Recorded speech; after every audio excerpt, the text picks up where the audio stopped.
Hello दोस्तों, मेरा नाम है स्नेहाशीष पहाड़ी। आपको इस वीडियो लेक्चर में स्वागत करता हूं। जैसे कि हम जानते हैं, अभी तक जो भी पढ़ाई हुआ था वो कंट्रोल सिस्टम, जो कि कंसेप्ट मैकेनिकल रोटेशनल सिस्टम, वो सारा और उस सभी के बारे में जो भी हम डिस्कस किए थे और डिफरेंट प्रॉब्लम्स मैथमेटिकली वो हम डिराइव भी किए थे।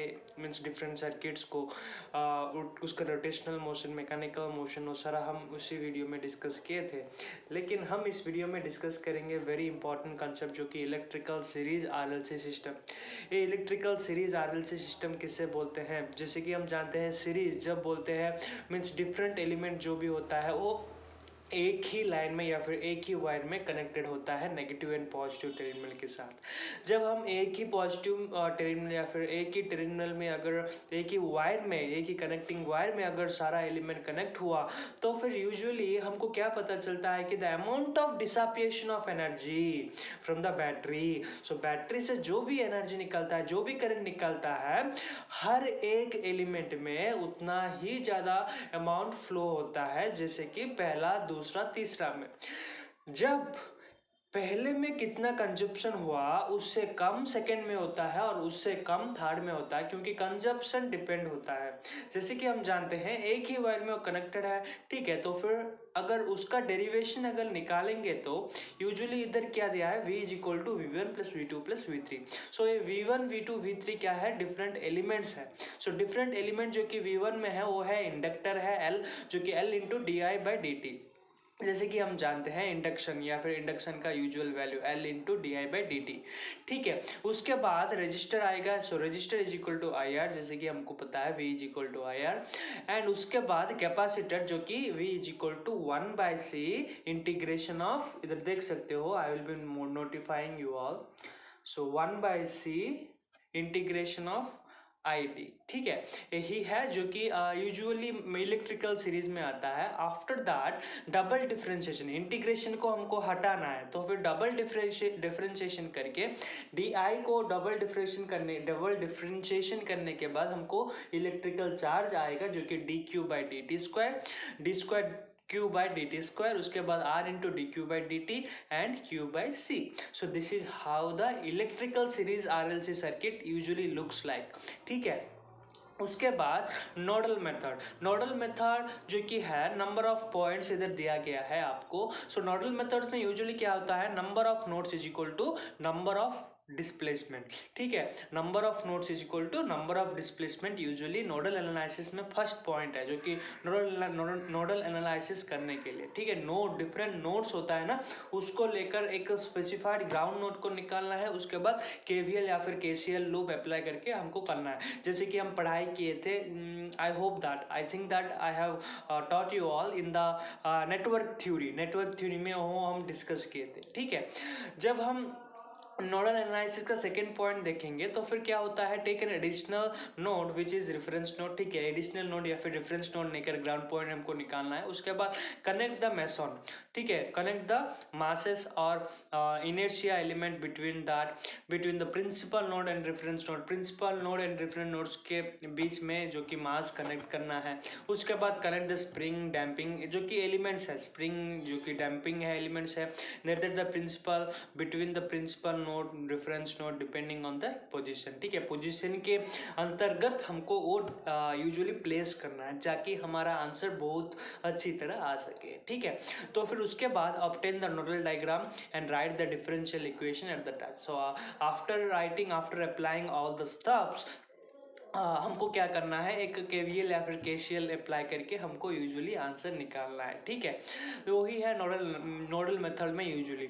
उसके बाद सर्वो मोटर, जब हम सर्वो मोटर के बारे में डिस्कस करेंगे तो फिर उससे पहले हमको जानना चाहिए इलेक्ट्रिकली पैरेलल आरएलसी सिस्टम में। आपको वर्चुअली जो भी होता है, मैं आपको, क्योंकि मैं जो भी रच किया था उसका 2 part means 2 pages at a time निकाला था, तो फिर ये बोलूँगा वो बोलूँगा, ठीक है। तो फिर आपको कंफ्यूज भी नहीं होगा। ये सिर्फ खाली एक हैंड नोट्स है।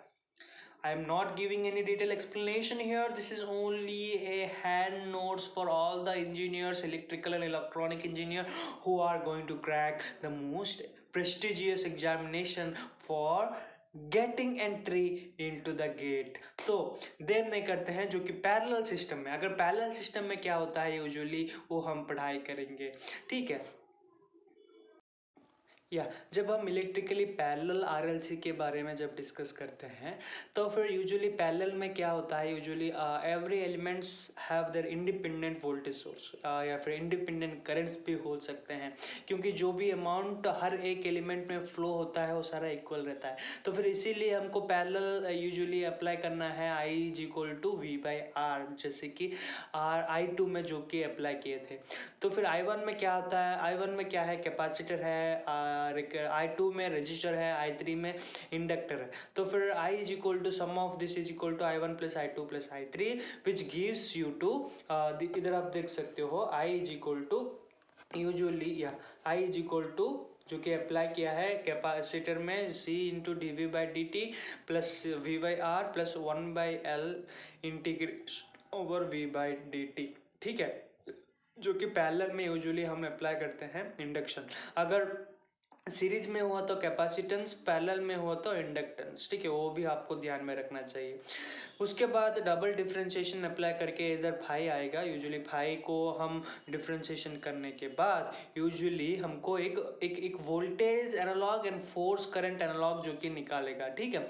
Voltage analogue and force current analogue क्या होता है, ये वाला, ठीक है। यूजुअली इसमें हम क्या यूजुअली पढ़ते हैं, सीरीज जो कि आरएलसी है, पैरेलल आरएलसी है, उसके बाद mechanical system and rotational system, ठीक है। मैकेनिकल सिस्टम, रोटेशनल सिस्टम में यूजुअली कन्वर्सन कैसे होता है, VIFT, और जो कि होता है V जो कि सीरीज में होता है वो पैरेलल में I होता है, जैसे कि हम किए थे Q फाई Y R, इधर 1 बाई आर, इधर 1, इधर V IV, उसके बाद 1 बाई C, इधर 1 बाई L इधर C, जो कि हम जो कि पढ़ाई किए थे इलेक्ट्रिकल सीरीज सर्किट या फिर इलेक्ट्रिकल RLC सिस्टम में, ठीक है। यही है जो कि मैकेनिकल सिस्टम में लीनियर वेलोसिटी, एंगुलर वेलोसिटी आता है, वो भी आपको ध्यान में रखना चाहिए, ठीक है। उसके बाद अगर देखेंगे तो सर्वोमीटर, सर्वोमोटर्स यूजुअली क्या होता है, डिफरेंशिएशन या फिर डिफरेंशिएशन करने के बाद पहला है DC सर्वोमीटर, उसके बाद AC सर्वोमीटर। जब हम DC सर्वोमीटर के बारे में डिस्कस करेंगे वो है एमेचर कंट्रोल, उसके बाद है और एक क्या है, field control. So amateur control and field control जो कि है वो हम पढ़ाई करेंगे, जो कि जब हम डिस्कस करेंगे एमेचर कंट्रोल DC सर्वोमीटर जो कि होता है, इधर ब्लॉक डायग्राम के साथ इधर देख सकते हो कि कैसे यूजुअली इधर होता है। सो एक स्पेसिफाइड जो कि ट्रांजिस्टर की तरह है, नॉट ट्रांजिस्टर, ट्रांसफार्मर की तरह है, ठीक है। एक इंडक्टर है जो कि एक जो कि सीरीज में रजिस्टर के साथ कनेक्टेड है, उसके बाद इंडक्टर एंड सीरीज जो कि कनेक्टेड हुआ है एक आउटपुट के साथ। जैसे कि हम जानते हैं ब्लॉक डायग्राम से हमको निकालेंगे, जो कि इधर देख सकते हो थीटा M एंड VA जो कि रिलेशनशिप है। उसके बाद या उसके बाद देख सकते हो B नंबर जो कि है theta into phi into VS, ठीक है, जिसका ब्लॉक डायग्राम इधर दिया है VA into S by KT by RA plus SLA जो कि ब्लॉक डायग्राम में सिस्टम में रिप्रेजेंट है। उसके बाद फीडबैक जो कि KB से कनेक्टेड हुआ है। उसके बाद डायनामिक इक्वेशन इधर देख सकते हो, डायनामिक इक्वेशन ऑफ सर्वोमीटर जो कि एमिचर कंट्रोल का है, dynamic equation in time domain, उसके बाद S डोमेन में यूजुअली हम कैसे रिप्रेजेंट करते हैं। जैसे कि हम जानते हैं टाइम डोमेन में हर एक कैपिटल में होता है या सॉरी स्मॉल में होता है, वेरेवर S डोमेन में यूजुअली एक S बोल के एक स्पेसिफाइड सिंबल हम निकाल कर एक स्पेसिफाइड S रिस्पॉन्स में हम या फिर एंगुलर रिस्पॉन्स में हम वो उसको रिप्रेजेंट करते हैं। जैसे कि इधर 1 2 3 4 5, ठीक है, 5 टेबल्स यूजुअली या फिर 5 कॉलम्स यूजुअली रिप्रेजेंट हुआ है 2 रोज के साथ। इधर आप देख सकते हो very very important role play करेगा, ठीक है। इधर आप देख सकते हो कि field control DC servomotor usually कैसे फंक्शनिंग होता है, उसका ब्लॉक डायग्राम। इसमें फीडबैक नहीं रहता है यूजुअली, ठीक है। Usually this do not contain any feedback, जो कि फील्ड कंट्रोल है। ठीक है, फीडबैक कंट्रोल नहीं होने पर हमको यूजुअली इक्वेशन इजीली आ जाएगा। ठीक है, जब फीडबैक आएगा तो फिर हमको डिफिकल्टी का महसूस करना पड़ेगा, जब फीडबैक ही नहीं है तो फिर उतना डिफिकल्टी नहीं होगा। ठीक है, तो फिर आशा करता हूँ कि आपको समझ आ गया होगा। नेक्स्ट वीडियो में आपको जरूर प्रोवाइड करूँगा हर एक detail information of servo Motors का हर एक इक्वेशन, उसके डायनामिक इक्वेशन, ठीक है, उसका रिलेटिंग ब्लॉक डायग्राम फॉर्मूला। तब तक धन्यवाद।